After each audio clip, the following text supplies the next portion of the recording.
All right, Larry Krueger here from the Pig and a Pickle Krug Show with a little 49er video as Baldy kind of is weighing in, and I love Baldy. Of course, we're brought to you by Pig and a Pickle, the best barbecue in all of Northern California. Check them out. They're in Emeryville. They're in Corte Madera. They're open 7 days a week from 11 a.m. till 8 p.m. or until they run out. Pig and a Pickle, the best barbecue in all of Northern California. Also, we're brought to you by Sharp Corners Sports Cards and Collectibles. They're at 205 Cypress Avenue in Pacific Grove, California, along the Monterey Peninsula. Call my friend Anthony Catania. He's at 831-521-5264. And don't forget, the Krug meet and greet. It's going to be November 3rd at Pig and a Pickle in Corte Madera. We'll be there from noon to 6 watching football during the bye week and having a few beers and having some barbecue. Come say hi to Damon and Mary and Kev and me and the Krug Show Army, and we look forward to seeing as many of you there as possible. We'd love to have you all there. So November 3rd in Corte Madera from noon to 6. All right, let's talk a little bit about Baldy. Baldy weighing in on the 49ers after their tough loss to the Chiefs over the weekend. And I thought the first interesting cut is he weighs in on that second Purdy interception. So we go to 6:02 of the third quarter, and Purdy drops back to pass, and he's looking for Ronnie Bell, and he just thinks Ronnie Bell's going to run the corner, and instead Ronnie Bell ran more of a cut route to the out, and it was just a miscommunication. Purdy said it was his fault. Shanahan said it was his fault. Who knows if that's actually the case or not. Either way, it was just a miscommunication between a receiver and a quarterback. Anyway, here's Baldy, and we'll talk about it next. Brian Baldinger weighing in on the Purdy interception number 2 on Sunday. I felt like this was the denouement of this game. 14-12, third quarter, 3rd and 6. Chiefs are coming after him with the blitz, right? Brock Purdy's got him at the 35-yard line. They're in field goal range. All right, he's directing traffic right now. The denouement is when the ending of a story gets revealed. Right here, they pick up the blitz perfectly. Like here comes Mason, Pooney, boom. Everybody's picked up. And then Purdy throws this horrible interception. And you go, what in the world is he doing? This player, right, Roland Wallace, he comes in because Watson got hurt on the play before. But then you watch this play and you go, maybe it isn't just Brock Purdy. Like, here's Ronnie Bell here. He's in there because Debo and Ayuk are hurt. But the route, like, Purdy is throwing one thing. Like, he's throwing this ball on timing. The ball's out. And he's thinking that he's going to go on a spray fade. Instead, he puts his feet in the ground. He comes back to the ball, and it's total miscommunication. It's on the quarterback. But did the receiver run the right route? I don't know. I'm not here to accuse anybody. But it sure looked like the quarterback was thrown into a spot and Bell didn't get there. And the result was the Chiefs took control of the game. Yeah, no, and Baldy makes a great point. And it was just simply that, a miscommunication. I think you could read a lot into it, but I think it's just basically a situation where you have a receiver that doesn't have as many practice reps with a quarterback, and the receiver had one idea. You know, it's like the old saying, it's like, if you're wrong and I'm wrong, we're both wrong. Well, actually, that equals a right. As long as we're all on the same page, you know. If Purdy thought he was going to run the route that he ran and he's going to run that, then as long as he's on the same page with the quarterback, then he's right. In this case, Purdy threw the ball at the break point, and you saw Bell. He just kind of did a quick pivot out of the break point. And I think Purdy thought he was going to kind of angle towards the sidelines and keep running. He kind of ran just almost like a stop route. He just kind of flipped around and took 2 steps in. Obviously, a miscommunication. To me, that is not a bad interception. I mean, obviously in this game, it hurt the 49ers dramatically. But it just shows that Ronnie Bell and Purdy have not, had as many practice reps. They're not on the same page. To me, it's just part of the growth process.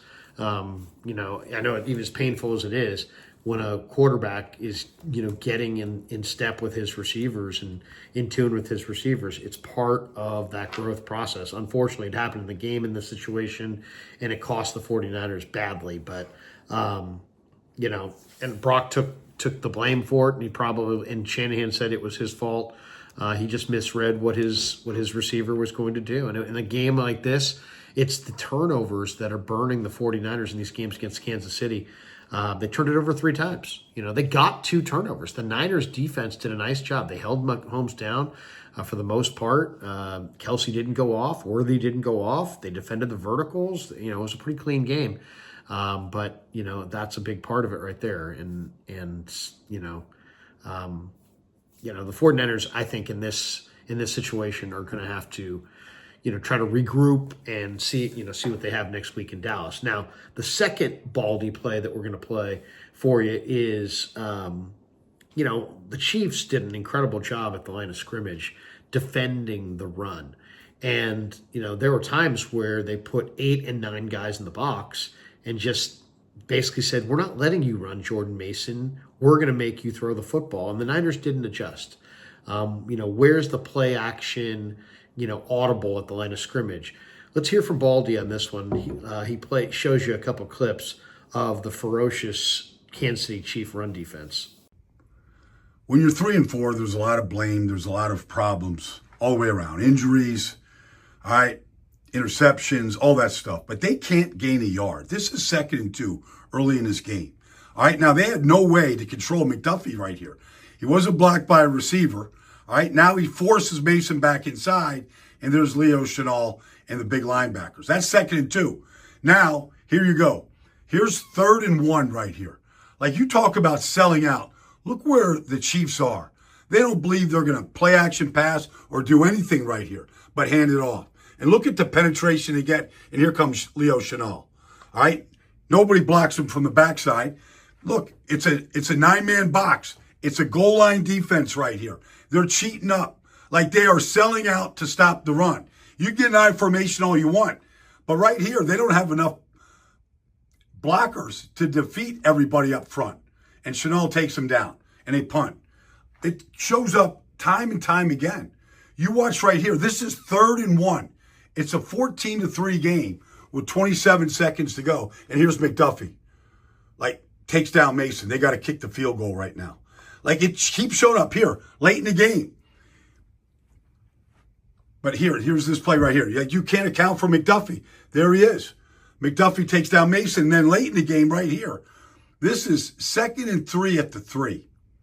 All right? They're in this game. It's 21-12 right here. But you can see, like, Bolton beats the block of Banks, right? Herring gets upfield on Pooney, and here goes Mason for a 2-yard loss. Next play, they throw an interception, and it was game, set, match. They can't gain a yard when they need a yard. It's been happening. Teams are defending them in the run game right now. There's no question. I mean, that's a great point by Baldy. The 49ers, have some gaudy run stats. They ran for huge numbers in Seattle. But when they have to get a yard, especially between the tackles, they oftentimes struggle. When a defense is giving you such a heavy, 8, 9 guys in the box, a goal line look, you have to be able to play action out of that. You have to be able to audible to a play, not play action, but audible to a pass play when you have that many guys loaded up at the line of scrimmage. But don't forget as well, the old saying, they get paid as well. I'm not saying the 49ers don't have deficiencies, but first of all, what are we looking at there? You saw one highlight of Trent McDuffie, who's probably the preeminent safety or preeminent, nickel corner. Well, that's what he is. He's a corner, slot corner. Now he's on the outside. But he's the preeminent cover corner, nickel corner, boundary corner. He's doing it all. I mean, he is a great player. He's as good a young defensive back as there is in this league. That's one. 2, Nick Bolton made that other tackle, and you saw Banks whiff. There's no question. Banks has got to get his hat on Bolton and drive him out of that hole and give Mason a shot. Once Banks whiffed on that play on Bolton, that play was dead. Because once you let Nick Bolton into the hole at the speed that he has and the wallop that he packs, that thing's over. And sure enough, it was. So, that was a terrible whiff by Banks. But on a really small athletic target, what makes Nick Bolton so great is he's 5'11", maybe, and he's 230 pounds. He gives you no target. So, Banks is 6'5", And he went down to get him and tried to get him out of there, and Bolton sidestepped him because he's super athletic, and he made the play. So to me, that's McDuffie's a special player. Bolton's a special player. I'm not making excuses for the 49ers offensive line. That times got beat in this game. But you got to remember this. This is one of the NFL's best run defenses. Derrick Henry they shut him down. They shut down Bijan Robinson. They shut down Alvin Kamara. They shut down Zach Moss. Derrick Henry in week 1, I think, had 32 yards or something like that. They just don't, they shut people down. That's what they do. I mean, it's a good run defense, and you see why. They got a big physical front line. Chris Jones is a monster. Bolton is the fastest second-level defender in the league, and he's super powerful and great against the run. And then McDuffie is amazing. They lurk up forward on these blitzes that Spags loves, so they're all kind of, tipping forward. You have to challenge them. The Niners are not going to be able to beat the Chiefs until they can throw it over their head and get that space back on the field, because the Chiefs don't respect the 49ers for lack of speed. And so they don't play the deep ball at all. They're not concerned about you going down the field at all because they've got a speed advantage on you across the board. So they're not worried about that. So everybody's cheating up. Everything's about leaning forward. He's got a bunch of guys in the box, 8 guys in the box, blitzes left and right, all kinds of confusion. You never feel comfortable, and it wears down a team over time. So, I mean, you look at Bijan Robinson's a star. Derrick Henry's a phenomenal player. Alvin Kamara is a established NFL veteran.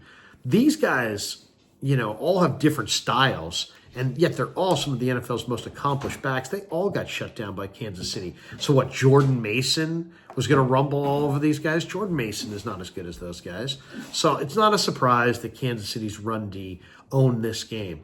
The key is the 49ers have to regroup and get ready for Dallas. Dallas doesn't stop the run nearly as good as Kansas City. 49ers have got to look at this one, correct their mistakes, learn from it, and put it away and get ready to play Dallas next week, a team that they should have a lot of success running the ball against. But it was a tough Sunday for sure against KC. All right. Thanks to Pig and a Pickle for being the title sponsor of the Krug Show. Thanks to Sharp Corners for sponsoring this video. Thanks to all of you guys for supporting the Krug Show on YouTube.